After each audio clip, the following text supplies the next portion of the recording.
Radhe Radhe. Hello everyone, let's begin with a new episode. Please जो channel पे नए हैं या सब्सक्राइब नहीं किया वो जल्दी से सब्सक्राइब कर दें और एपिसोड को लाइक कर बेल आइकन दबाएं। So let's start the new episode. Jindal villa. नौकरों ने बहुत ही जल्दी पूरे विला को बहुत ही अच्छे से सजा दिया था।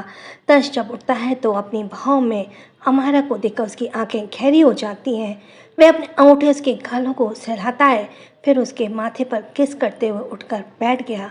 तभी उसे बेबी की आवाज़ सुनाई देती है तो वह पालने की तरफ देखता है। उसने पालने के पास जाकर देखा तो पीका जाग रहा था। उसके हाथ में अभी भी अमायरा के कंगन थे जिसे उसने बहुत ही मजबूती से पकड़ा था, जैसे कोई उसे छीन लेगा। वह उसके साथ मज़े से खेल रहा था, पर जैसे ही उसे एहसास हुआ कि कोई उसके आसपास है, वह तुरंत खुद में सिमट जाता है और अपनी आंखें बंद कर लेता है। यह देखकर तंश अपनी आंखें छोटी कर लेता है।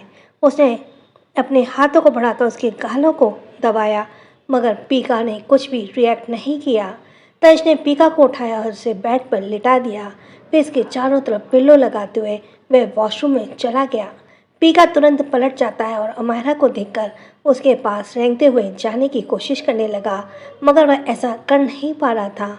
वह निराश होकर अपने सिर को नीचे कर लेता है और अपने अंगूठे को चूसते हुए अपनी आंखें बंद कर लेता है।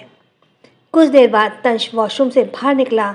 उसने एक हाथ में टॉवल पकड़ा था जिसे वह अपने चेहरे को पोंछ रहा था।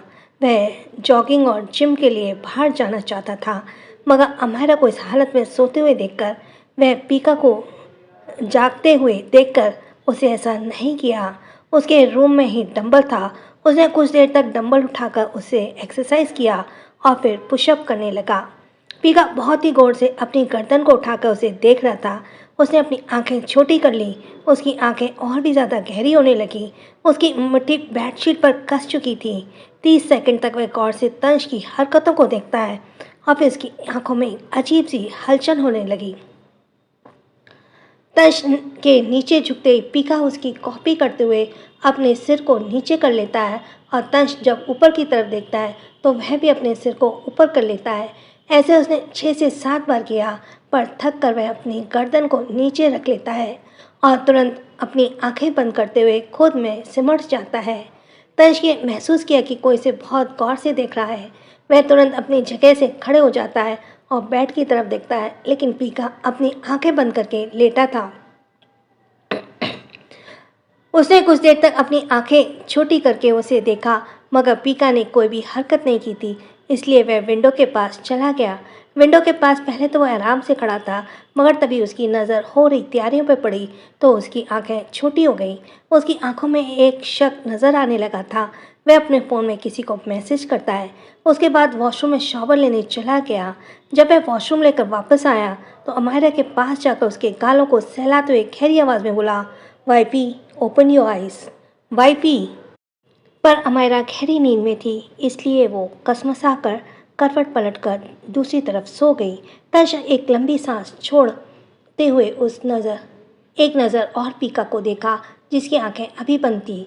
ऐसे लग रहा था कि वह बहुत ही गहरी नींद में हो। उसका छोटा सा शरीर बहुत खुद में ही सिमटा हुआ था। तंश उसे चादर से ढक देता है, फिर अपने फ़ोन में जेब में रखते हुए वह तुरंत रूम से बाहर निकल गया। तंश जैसे ही सीढ़ियों के पास पहुंचने वाला था, वहां पर जय और तनिष्क को परेशान खड़ा हुआ देखकर उसकी आईब्रो ऊपर हो जाती है। उसकी आंखों में और भी ज़्यादा ठंडक में कर आने लगी।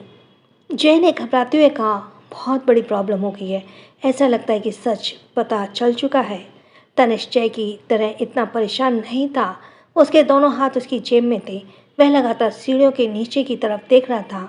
उसकी नज़रों का पीछा करते हुए तंश ने सीढ़ियों के नीचे की तरफ देखा। इसके बाद उसकी नज़र सोफे पर गई, जहाँ मिस्टर जिंदल टुनटुन को लेकर बैठे हुए थे, जो उनके शर्ट के बटन के साथ खेल रहा था। उनके ही बगल में मिसेस जिंदल थी। उन्होंने चिंचैन को गोदी में लिए हुए था, जो सामने टेबल पर रखे खाने को देखकर बार बार उछल कर जाने की कोशिश कर रहा था। तंश को एक और इंसान नज़र आता है। उसकी पीठ उसकी तरफ थी। उसकी गोद में इस वक्त मोमो था, जो बहुत ही शांत था, मगर वह घूर कर सिस्टर रायचंद को देख रहा था। तंश ने देखा कि तीनों लोग बच्चों की गोद को लेकर बाहर की तरफ चले जाते हैं। उनके जाते ही वहाँ का टेम्परेचर एकदम से बढ़ जाता है। तंश का चेहरा काला पड़ गया था। गुस्से के कारण उसने एकदम से जय के कॉलर को पकड़ते हुए कहा, बताओ ये किसका काम है? ये सब कुछ कैसे हुआ? क्या मिस्टर जिंदल ने? इसके आगे उसने कुछ भी नहीं कहा, पर तंश की बात को पूरा करते हुए जय सीरियस होकर बोला, यह नज़ारा देखकर मुझे ऐसे लगता है जैसे मिस्टर जिंदल ने बच्चों वाला सीक्रेट सबको बता दिया है। मॉम ने भी कुछ नहीं कहा अभी तक। उनकी नज़रों में अमायरा सिर्फ एक मेड थी, पर सुबह से उन्होंने अमायरा को बिल्कुल भी नहीं बुलाया। मिस्टर रायचंद भी अचानक से यहाँ पर टपक पड़े हैं। ऊपर से इस घर में इतनी सजावट हो रही है, मेरा तो दिल घबरा रहा है, बाहर निकलने वाला है। पता नहीं मिस्टर जिंदल के दिमाग में क्या चल रहा है। मुझे तो ऐसे लग रहा है उन्होंने तुम्हारी कब्र खोदने की पूरी तैयारी कर रखी है।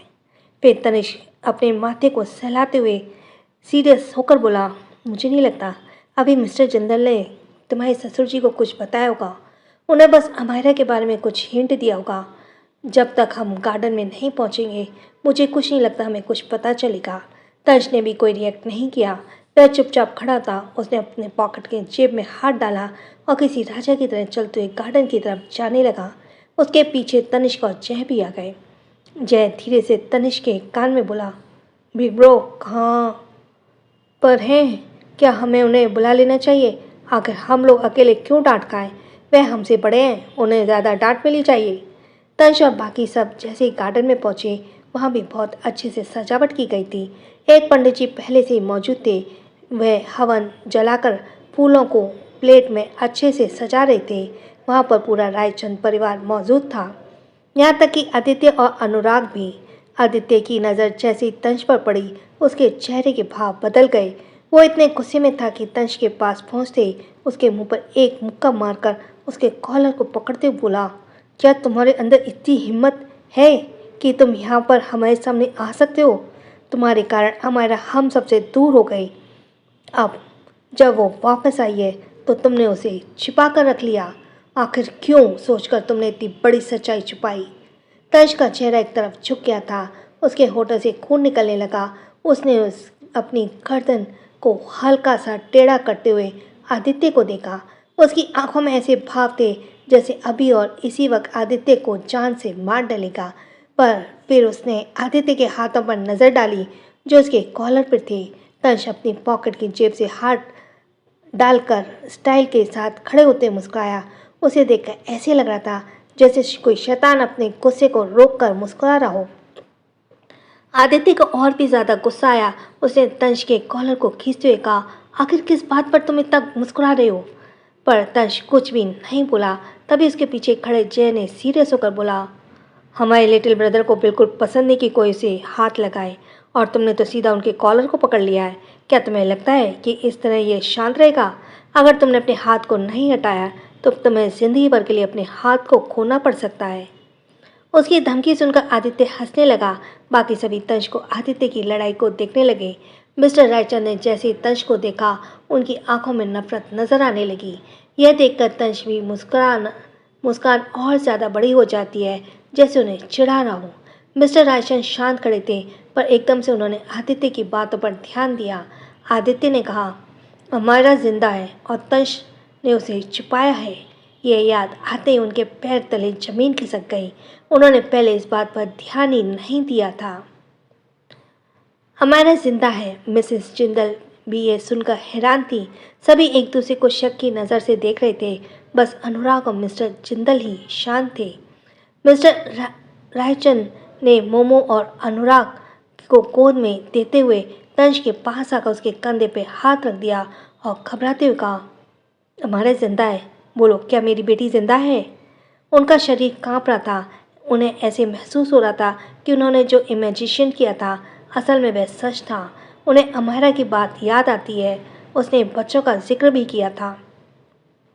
मिस्टर जिंदल ध्यान से सभी बच्चों को देखते हैं। उनके चेहरे के भाव बदल जाते हैं। इन्होंने बिना सोचे समझे एकदम से तंश के चेहरे पे जोरदार थप्पड़ मार दिया।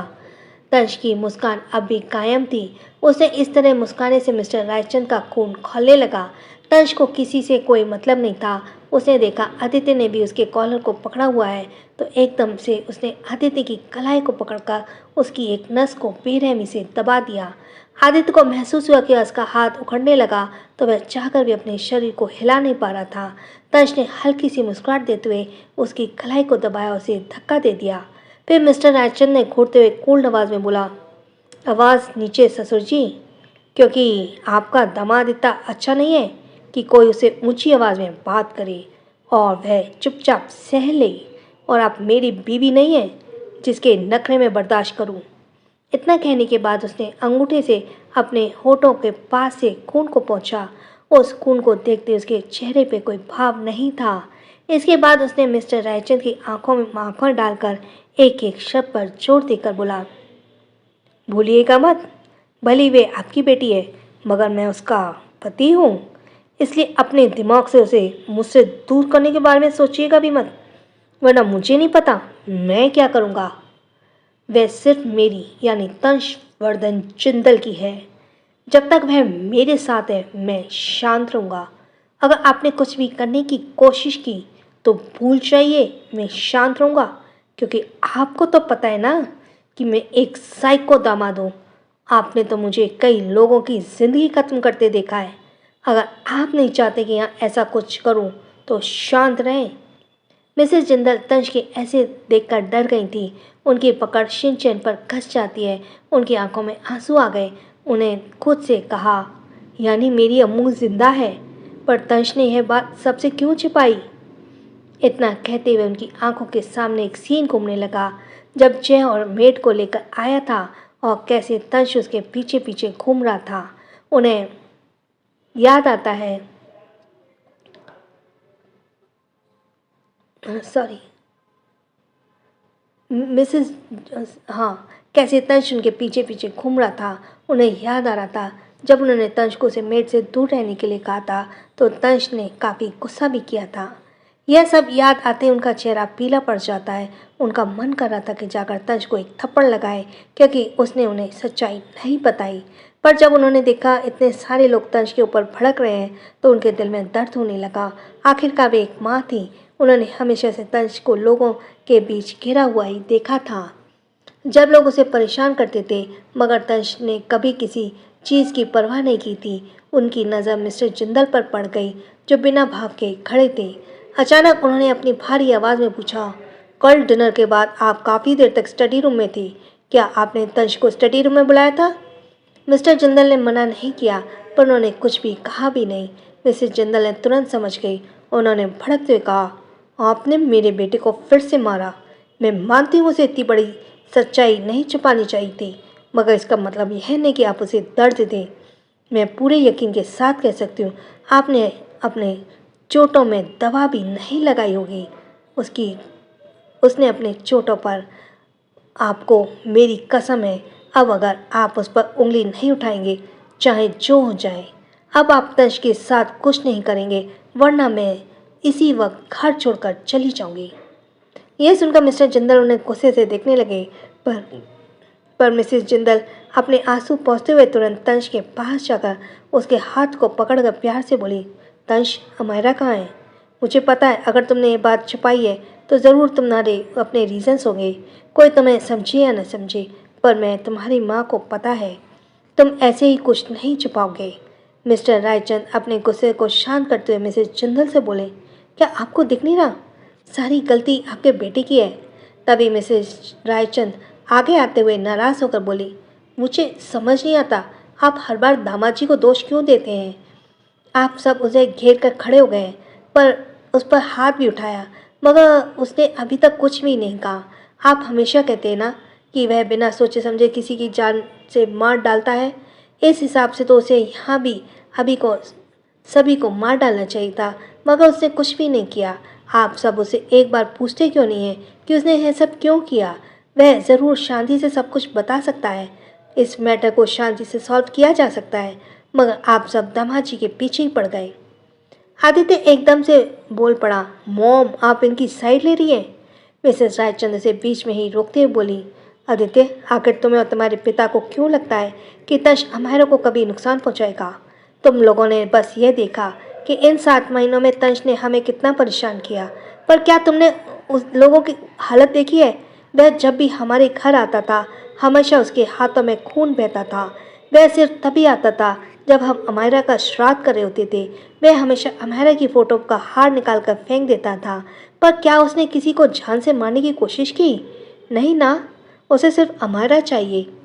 एक पल के लिए वहाँ शांति फैल गई और कोई भी कुछ नहीं बोला, लेकिन मिस्टर रायचंद का गुस्सा शांत नहीं हुआ और ना ही तंज के लिए उनके मन में नफरत थी वह कम हुई। So thanks for listening. छोटों को प्यार, बड़ों को सम्मान। राधे राधे।